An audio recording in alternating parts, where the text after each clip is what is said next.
Olá pessoal, num clique no ar. Hoje, com o nosso nono programa, estamos com um convidado aqui muito especial. Meu nome é Paulo Souza, eu sou pedagogo e mestre em educação. Oi gente, eu sou a Gabi, sou psicóloga clínica, especialista em psicologia do esporte e finalizando a minha pós-graduação em psicologia corporal, e hoje a gente está aqui com o Bruno, que é nutricionista e vai falar mais sobre alimentação na infância. E aí Bruno, dá o seu recado. Oi pessoal, meu nome é Bruno Fagundes, eu sou nutricionista clínico e esportivo e hoje estamos aí para falar desse assunto muito especial sobre alimentação e como que isso reflete aí no aprendizado e no comportamento das crianças. Vai ser um bate-papo muito interessante. Legal. Bem, hoje nós estamos aqui no Clube MC Psicom, então esse programa ele faz parte do 8º episódio da série do Clube MC Psicom. Então, Bruno, fale um pouquinho mais sobre essa questão da alimentação, ainda mais quando é relacionada a crianças e adolescentes, né? Qual é a proposta de um nutricionista para isso? Ah, perfeito. Olha, a gente sabe que a alimentação influencia numa série de aspectos quando a gente fala de saúde e quando a gente tem crianças e adolescentes nesse período tão crucial do desenvolvimento, é muito importante que a gente também tenha isso muito bem alinhado. Quando a gente fala de desenvolvimento, comportamento, atenção, todos esses aspectos acabam influenciando. E a alimentação tem todas essas questões ali que também podem favorecer ou atrapalhar. Então, é muito importante que ela esteja bem acertada, bem alinhada, muitas vezes também com o exemplo vindo de casa, com os pais, que é algo que a gente também vai conversar um pouquinho, mas normalmente é muito importante aí que a gente tenha esse cuidado com a alimentação já desde cedo com os pequenos, com certeza. E muitas vezes a alimentação, quando a gente fala de infância, Bruno, ela é muito associada ao crescimento, né? Mas eu queria que você explicasse sobre como que a alimentação ela influencia outros processos também, né? De aprendizagem, de atenção nas crianças. Sim, com certeza. Olha, para a gente ter noção, por exemplo, o nosso cérebro, ele é um dos principais órgãos relacionado ali com a nossa cognição, com a atenção, com o aprendizado, e necessariamente ele também é um dos órgãos que mais gasta energia no nosso corpo. E a gente vai tirar toda essa energia que a gente precisa da alimentação. Então, muitas vezes, né, às vezes até em consultório, eu atendo às vezes crianças, adolescentes, eu consigo às vezes captar, né, se tem um déficit nesses pontos assim, né, às vezes, meu filho não tá indo muito bem na escola, às vezes ele não toma café da manhã, já acorda, come qualquer coisinha ou não come nada e já vai direto para a escola, fica muito sonolento. Então são questões que às vezes estão bem relacionadas ali, né? A gente, às vezes até como nutricionista, tem que saber investigar para a gente conseguir acertar e fazer esse ajuste, né? Deixar a alimentação bem espaçada ao longo do dia, também focar ali bastante às vezes no café da manhã, que eu digo para os pacientes, é uma das refeições mais importantes do dia. Então, normalmente são esses pontos ali que a gente acaba focando, sabe? Tipo, meio que uma rotina mesmo, né? Até... Sim, perfeito. A questão da rotina também é muito importante. É algo que às vezes eu vejo ali até em consultório que às vezes não está muito bem ajustado. Então, não tem horários, não tem uma refeição ali muito certa, né? Não que vai sempre comer a mesma coisa, né? Mas pelo menos os horários, um período ali para você conseguir fazer essas refeições é bem importante. Isso também ajuda nas questões ali, né, de aprendizado. Você estruturar isso para o seu corpo para ele já conseguir se acostumar, sabe? Ter nutrientes suficientes para aprender. Exato, perfeito. Você comentou aí sobre a sonolência, né? Tem crianças que estudam de manhã, outras crianças estudam à tarde, né? A questão da refeição, do café da manhã para essas crianças que estudam de manhã, do almoço para que estudam à tarde. Existe algum tipo de alimento que tenha que ser evitado, vamos dizer assim, para esses momentos, ou outros que sejam indicados, fortemente indicados? Então, para criança que estuda de manhã, para criança que estuda à tarde, existe também esse tipo de indicação na área da nutrição? Olha, existe, mas não necessariamente ali para o período mais diurno. Não tem alimentos que te despertam, né? É necessariamente ter uma boa alimentação espaçada nesses momentos, né? Então, fazer um bom café da manhã, um bom almoço, evitar pular essas refeições ou fazer uma refeição muito pobre. E aí, chegando mais perto do final do dia, no jantar, já tem algumas orientações extras. Algo que eu vejo muito também no consultório, né, é aquela criança, aquele adolescente que se alimentou mal, no sentido de poucas quantidades ao longo do dia, e aí chega de noite cheio de fome e acaba comendo bastante no jantar. Aí, às vezes, até o corpo digerir e processar toda essa alimentação e começar o processo de sono já demora um pouco mais.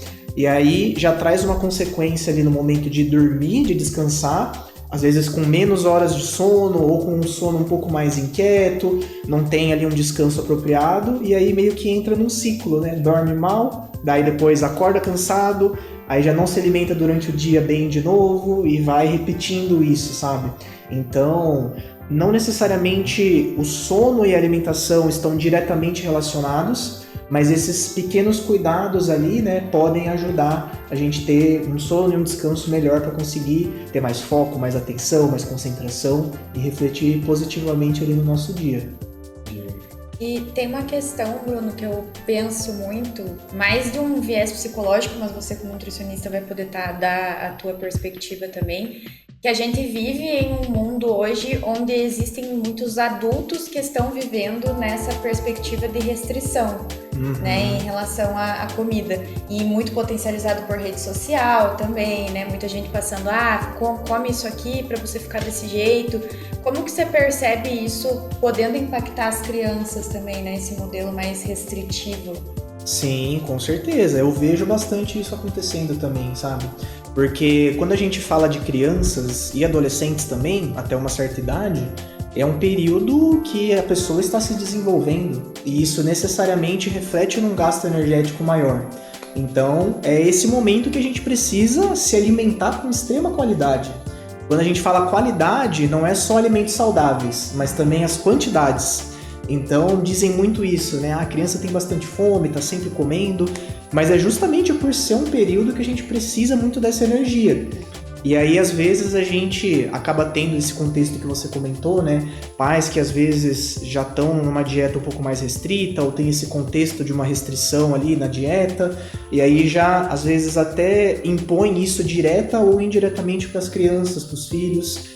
E isso, com certeza, é uma coisa que pode trazer alguns malefícios ali para o desenvolvimento da criança nesse período tão importante, sabe? E assim, conforme nós vamos tendo mais idade, vai avançando a idade, vai diminuindo o metabolismo, né? A criança está no momento de crescimento, no momento em que o cérebro dela está assim, tentando explorar tudo que existe. Então acredito que o consumo de energia, o cérebro é um dos órgãos que mais consome energia.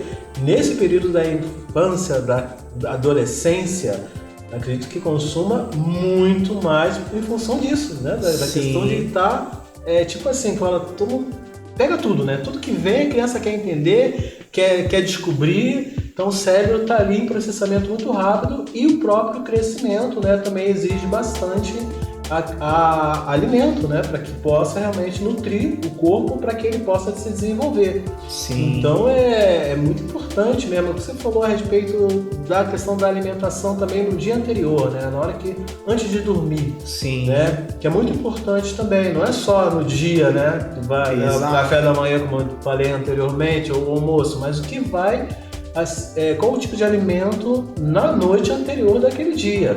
Sim, perfeito. A gente pensa nesse período do desenvolvimento e tem que pensar que isso é um processo de longo prazo. E igual você falou, é um gasto energético considerável. Então, às vezes, dependendo até do caso, tem crianças que vão comer próximo ou até um pouco mais do que um adulto. Dependendo ali do peso, da altura, da idade, todas essas questões, mas o tanto que isso acaba influenciando, né, nessa questão de você precisar comer. Então, né, tem todos esses aspectos que a gente precisa ver. A qualidade da alimentação, as quantidades, e quando a gente fala ali de qualidade também entra muito essa questão, vitaminas, minerais, nutrientes, para a gente ter esse desenvolvimento apropriado da criança, tanto cognitivamente quanto fisicamente. Então, é uma questão super importante aí pra gente levar em conta.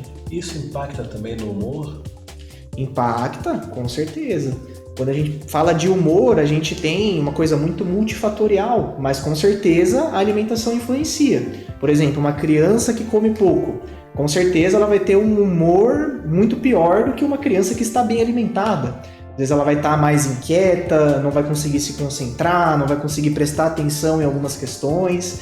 Então, isso também é um ponto de atenção, que pode prejudicar ali quando a gente fala dessa questão do humor. Então, também é um ponto para a gente considerar, sim. E quando a gente pega esses dois polos, Bruno, de o 8 ali, uma criança que não se alimenta, ou a gente pega, por exemplo, uma criança que come demais, como que faz para lidar nesses casos, para manejar? Olha, perfeito. Se a gente for ver dentro de um aspecto nutricional, é muito importante a gente considerar a qualidade. Eu digo isso também para os pacientes, para os pais. Dificilmente uma criança vai ganhar um excesso de peso se alimentando com uma alimentação natural, saudável. O que é o problema daquela criança que come demais, às vezes exagera um pouquinho nas porções? Muitas vezes, 99% dos casos, é uma alimentação mais ultraprocessada. Então, alimentos mais calóricos, ricos em açúcar, gordura, que também tem uma série de consequências ali na questão do aprendizado, atenção, humor. Então, já é outro ponto à parte. Mas nesse ponto ali, né, que você comentou do 8 ou 80, é muito importante a gente levar isso em conta também, né? Como que é a qualidade dessa alimentação. Na maioria dos casos, o problema vai ser uma alimentação ali de qualidade pior. Então, às vezes a criança até pode comer bastante, mas se for uma alimentação saudável, dificilmente isso vai trazer ali um problema muito sério, quanto se fosse uma alimentação com uma qualidade ruim ali, né? Com alimentos muito calóricos, cheios de açúcar, gordura e por aí vai. E eu penso muito que até pra gente, né, que é adulto, a coisa processada ali é muito bom de comer, né? É fácil de comer. E essa questão de inserir ali a comida, né? Tipo uma fruta, uma verdura. Porque eu lembro até, eu quando era criança, eu não tive muito esse período. Foi assim, você come e come, né? Precisa comer. Existem formas lúdicas de apresentar essas comidas que não são tão boas, assim, de textura e tudo mais para a criança? Sim, com certeza. O que eu digo também muito, Gabi, para os pais, às vezes em consultório a gente chega, o meu filho está com problema na alimentação, e quando você vai investigar, você vê que é uma questão familiar. Então, isso é algo também muito importante. O exemplo. Se na sua casa, quando você vai fazer uma refeição ali em família, pais e filhos, normalmente vocês vão comer o que tem ali. Então, o que você está oferecendo para o seu filho, normalmente é o que ele vai comer. Então, se na sua casa tem alimentos saudáveis, uma qualidade boa, normalmente essa vai ser ali a alimentação da família na maioria dos casos. E o contrário também é verdadeiro. Se for uma alimentação com uma qualidade pior, entre aspas ali que o pessoal fala mais besteiras, alimentos calóricos, também vai ser aquilo ali que o seu filho vai consumir em maior quantidade. Quando a gente fala nessa questão que você trouxe, né, da palatabilidade dos alimentos, também é muito importante. Porque é difícil uma fruta competir com um doce ou alguma coisa nesse sentido. Sim, com certeza. Então, a gente também tem que fazer esse manejo ali do nosso ambiente em casa. Então, é o que eu falo, assim, não precisa deixar de comer, né? Está proibido consumir esses alimentos. Não. Mas a maior parte da alimentação tem que ser uma coisa de mais qualidade, mais saudável, frutas, verduras, legumes, focar nesses alimentos de qualidade, que vai ser realmente a base ali da nossa alimentação, sabe? Eu penso assim, né, na questão do poder aquisitivo, né, nas famílias, né? Tem muitas famílias que não têm condições, às vezes, de comprar, né, aquele determinado alimento em quantidade suficiente para poder, né, todo dia a criança fazer uma alimentação de qualidade.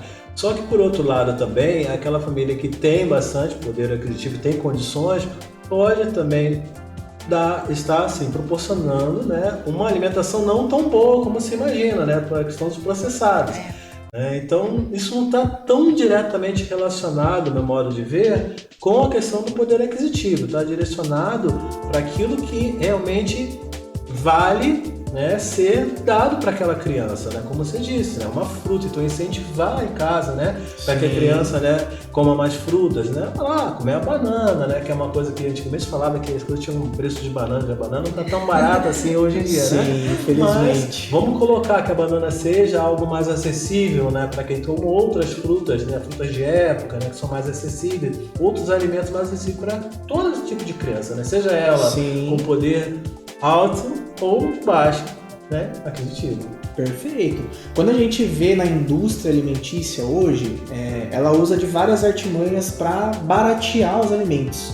Até, inclusive, uma tendência que vem acontecendo nos últimos anos, né, é essa saborificação dos alimentos. Hoje em dia você vai ver no mercado, tudo é sabor manteiga, sabor chocolate. Então, essa é uma forma da indústria de baratear esses alimentos.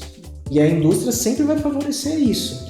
Mas esses alimentos mais industrializados normalmente não são saudáveis. E aí tem essa questão que você trouxe, né, do preço dos alimentos. Quando a gente vai ver uma alimentação mais saudável, dependendo do que você escolhe, realmente acaba não sendo tão favorável assim. Aí a gente tem que, às vezes, fazer umas coisas para ir se virando, né? Igual você falou, às vezes dar mais prioridade para frutas da época, ou pegar ali os alimentos mais em promoção, alguns cortes de carne um pouco mais em conta, mais baratos, e meio que ir se virando ali para ter uma alimentação um pouco mais barata. Mas é possível. Às vezes é muito uma questão de instrução, de você saber exatamente como manejar isso, como que deve ser uma alimentação saudável e um pouco mais em conta, e evitar um pouco desses alimentos ali mais industrializados, que também, dependendo de quais forem, não acabam sendo tão baratos não. Então, também tem os dois lados da moeda ali. E eu já fiz, né, acompanhamento nutricional, Bruno, e eu percebi, assim, que era algo muito personalizado, né? Uhum. Assim como o acompanhamento psicológico, o nutricional também vai ser de acordo com aquele corpo, com aquelas necessidades e tudo mais. E levando em consideração esse contexto, né, onde a gente tem muitas influências aí de rede social, da própria família, que tipo de orientação que você deixaria mesmo para esses responsáveis para trazer, acho que esse maior equilíbrio, né, para a vida da criança? Como você disse ali, não necessariamente proibir, mas explicar, né, o que é melhor e o que não é tão bom assim. Perfeito. Hoje em dia, isso que você comentou é uma questão muito considerável também, né, as redes sociais. A gente vê muitos exemplos de coisas que não devem ser replicadas, não devem ser feitas ali. E isso é algo que eu digo também para as pessoas, né? Evitar essas comparações, evitar extrair informações, às vezes de pessoas que não são qualificadas, não estudaram para estar replicando aquilo ali. Essa já é uma dica muito importante. E uma outra dica, assim, né? Sempre falando de público mais jovem, crianças, adolescentes, eu acho que a principal é essa questão do exemplo. Então, se você quer que o seu filho se alimente bem, isso tem que partir dos pais, de você. Se você melhorar a sua alimentação, melhorar o que você tem no seu armário, na sua geladeira, naturalmente a tendência é que o seu filho já vá seguindo por esse caminho também. Então, esse é um ponto bem importante. Outra questão também é tentar organizar ali a rotina da família, né? Então, eu sei que isso é mais fácil falar do que fazer, né? Mas evitar que a criança dite muito a alimentação ali, né? Eu não quero tomar café da manhã. Tá bom, então não tomo. Vai pra escola. Poxa, tenta pelo menos comer uma fruta ou um pão com ovo, alguma coisa light ali que seja, para já começar o dia com alguma coisa ali, pelo menos, né? E fazer essa alimentação de forma bem espaçada, tentar comer em todos os períodos do dia, evitar ficar muito tempo ali sem se alimentar, pra gente ter esses níveis de energia bem distribuídos ali, né? Não ficar um longo período sem comer, aí quando vai ver, às vezes tem alguma atividade pela manhã ou pela tarde, já não consegue desempenhar tão bem, seja uma questão cognitiva ali, né, de aprendizado, de atenção, concentração, ou até mesmo uma coisa física, um esporte, enfim. Então, acho que essas são as dicas principais aí pro pessoal levar para casa. Se você pudesse fazer um fechamento agora para os pais responsáveis que estão nos ouvindo, né, o que você diria? Olha, a nutrição é super importante e ela acaba influenciando diretamente na nossa saúde e qualidade de vida. Eu sei que talvez no mundo de hoje seja um pouco mais complicado ali da gente levar isso em conta, né? Igual os desafios que a gente acabou citando aí no episódio de hoje, mas com um pouco de planejamento, um pouquinho de equilíbrio, para quem não tem uma alimentação tão adequada assim, começar devagar, fazer algumas pequenas mudanças, incluir um pouco mais de fruta, de verduras, de legumes, ou fazer 3 refeições ao dia, que seja, ao invés de ficar longos períodos sem comer. Qualquer tipo de mudança que você já começar a fazer em direção a uma alimentação mais saudável, já conta. Então, isso é algo aí para a gente começar a aplicar para ontem, para quem fica sempre adiando, deixando para depois, é algo super valioso. Então fica a dica do nutricionista Bruno. Bruno, qual é o seu arroba? É @BrunoFagundesNutri. Sigam lá no Instagram, pessoal. Isso, siga o Bruno, nos siga nas redes sociais, né? Estamos em vários, estamos no Instagram, estamos no YouTube, estamos em várias redes sociais, então pode nos seguir. Esses episódios estão diretamente na sua íntegra no YouTube. E assim, num clique pode fazer a diferença. Vá lá, clique no sininho, compartilhe. Deixem as sugestões nos comentários. Isso, deem dicas de novos temas, né, que vocês queiram ouvir. Então, é isso, pessoal. Agradecemos, então, ao Bruno pela presença. Né? Eu que agradeço. E vamos seguir em frente. Até a próxima.